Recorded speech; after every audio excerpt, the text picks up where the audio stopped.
नमस्कार दोस्तों, आज की कहानी है रमेश बाबू की। एक पिता जिनकी सरकारी नौकरी से रिटायरमेंट होने वाली थी। उनके बेटे और बहू ने उन्हें हमेशा इज्जत दी, लेकिन जब पैसे और आत्मसम्मान की बात आई तो रिश्तों में दरार आ गई। ये कहानी है त्याग, प्यार, गलतफहमियों और सच्चाई की, जो हर परिवार को सोचने पर मजबूर कर देगी। क्या आप कल्पना कर सकते हैं कि जिस बेटे और बहू के लिए आपने सारी जिंदगी काम किया, वही आपको नजरअंदाज कर दे? क्या होता है जब पिता को अपनी पेंशन के पैसे तक नहीं मिलते? इस कहानी में आप देखेंगे एक पिता का संघर्ष, दर्द और अंत में प्यार की जीत। तो आइए जानते हैं पूरी कहानी रमेश बाबू और उनके परिवार की। रमेश बाबू 58 साल के सरकारी दफ्तर में 30 साल से कार्यरत आज अपनी जिंदगी के सबसे महत्वपूर्ण मोड़ पर खड़े थे। वो सुबह जल्दी उठे, आईने में खुद को देखा। बालों में सफेदी, हाथ में कुछ झुर्रियां, लेकिन चेहरे पर संतोष की मुस्कान। रमेश बाबू सोचते हुए 30 साल, दिन रात मेहनत, हर समय ईमानदारी, और अब बस घर जाकर बच्चों के साथ कुछ पल बिताने का समय। ऑफिस पहुंचे तो सहकर्मी और मित्र उनकी प्रतीक्षा कर रहे थे। रमेश जी, आपकी मेहनत को कोई नहीं भूल सकता। आप जैसे कर्मचारी बहुत कम मिलते हैं। बधाई हो। अब आराम करें, ऑफिस की चिंता से मुक्त हो जाए। रमेश बाबू ने सबका धन्यवाद किया, लेकिन दिल में एक हल्की उदासी भी थी। रमेश बाबू अपने आप से 30 साल और अब ये सब पीछे छोड़ना अजीब लग रहा है। फाइलें और पुरानी रिपोर्टें देख रहे थे, तभी अचानक पुरानी यादें ताजा हो गई। पहली नौकरी का दिन, प्रमोशन के लिए की गई मेहनत और बेटे सौरभ की पहली जन्मदिन की तस्वीरें। उन्होंने मुस्कुराते हुए सोचा, जो कुछ भी मैंने किया बस अपने बच्चों और परिवार के लिए। घर पहुंचते ही रमेश बाबू को उनकी पत्नी सुनीता देवी ने मिठाई और फूलों के साथ स्वागत किया। सुनीता, सुनो जी, आज ऑफिस में भी सब लोग तारीफ कर रहे होंगे। रमेश बाबू, हाँ, लेकिन असली खुशी तो घर में ही है, तुम्हारे और बच्चों के साथ। बेटा सौरभ और बहू नेहा घर में इंतजार कर रहे थे। सौरभ, पापा, अब बस आराम करना है, बाकी सब हम संभालेंगे। नेहा, हाँ पापा, अब आप हर दिन घर में रहेंगे, हमारा घर पूरा हो जाएगा। पोता आरव दौड़ता हुआ आया। आरव, दादाजी, अब आप स्कूल जाएंगे क्या? रमेश बाबू हंसते हुए, नहीं बेटा, अब दादाजी फ्री हैं, अब खेलेंगे। रात को केक काटा गया, मिठाई बांटी गई। रमेश बाबू ने सोचा, अब परिवार के साथ बिताने वाला हर पल अनमोल होगा। रमेश बाबू अपने कमरे में बैठे थे और अपनी डायरी खोली। उन्होंने पुरानी तस्वीरें देखी। सौरभ का पहला स्कूल बैग, आरव की पहली बाइक, परिवार के छुट्टियों के दिन। रमेश बाबू मन ही मन, कितना समय बीत गया, सब बड़े हो गए, लेकिन ये यादें हमेशा ताजा रहेंगी।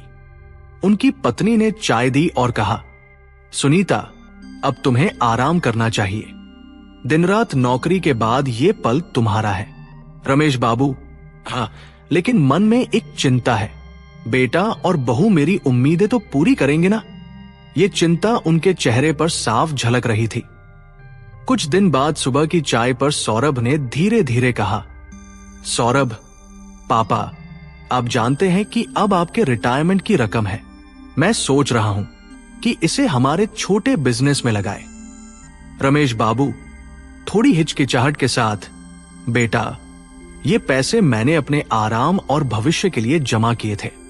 नेहा मुस्कुराते हुए, पापा, आप चिंता मत कीजिए, ये पैसे हमारे लिए भी एक नया अवसर है। आपका बेटा और बहू हमेशा आपकी इज्जत बनाए रखेंगे।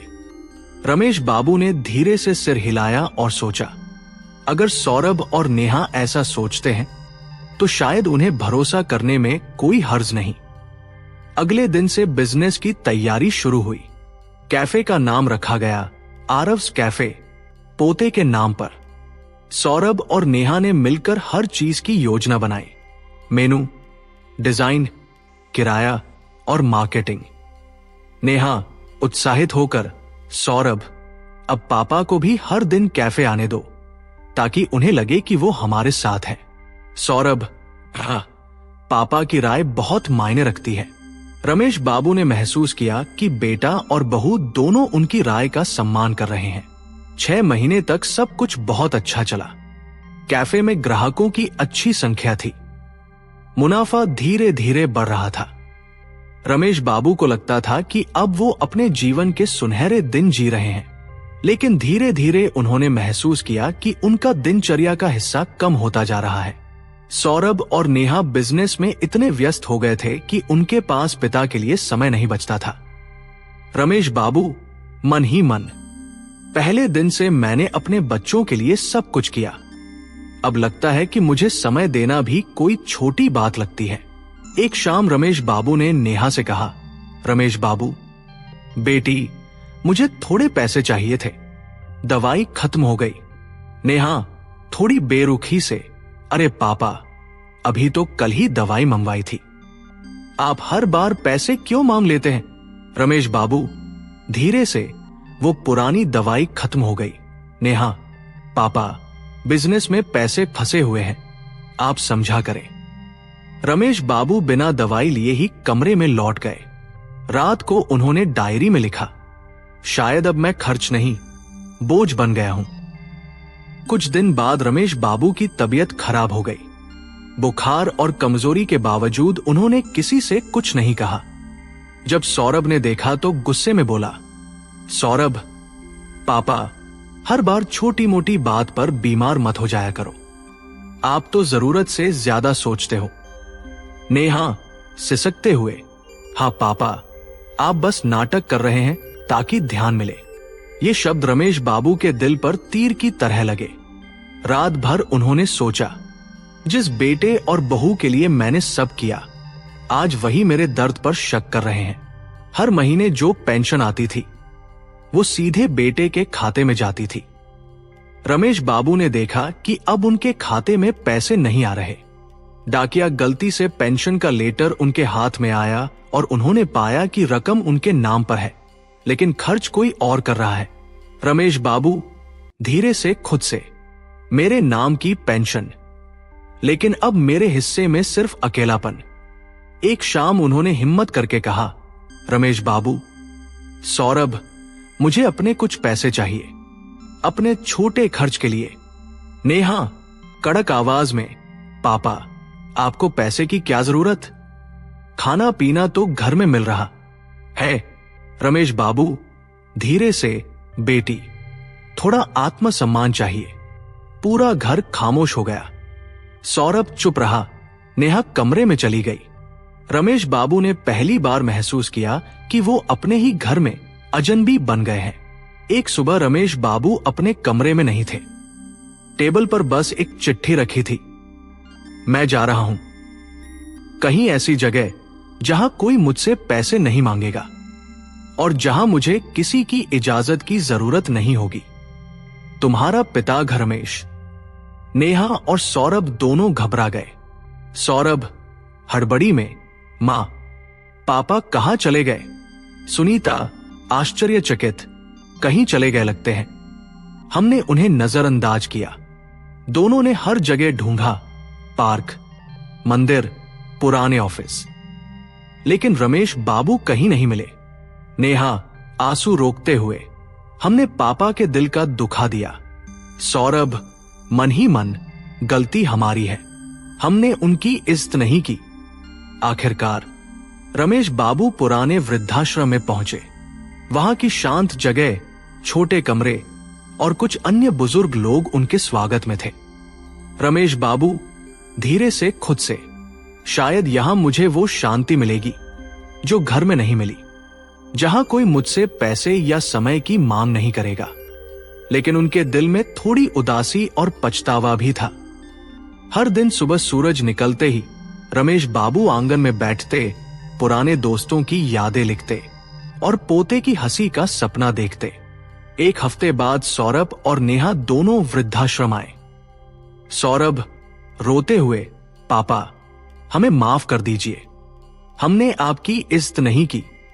नेहा सिसकते हुए, हमें समझ में आया कि पापा ने हमेशा हमारे लिए सब कुछ किया। कृपया घर चलिए। रमेश बाबू ने उनकी आंखों में सच्चाई और पछतावे को देखा। रमेश बाबू धीरे से, गलती तो सभी से होती है, लेकिन दिल से माफी मांगना सबसे बड़ी ताकत है। रमेश बाबू ने सबको गले लगाया। रमेश बाबू, अब समझ लो, इज्जत मांगने से नहीं, देने से बढ़ती है। प्यार और सम्मान वही देता है जो खुद सच्चा होता है। सौरभ और नेहा दोनों भावुक हो गए। सौरभ, अब से हर फैसले में आपकी राय पहले आएगी। पापा, हम वादा करते हैं।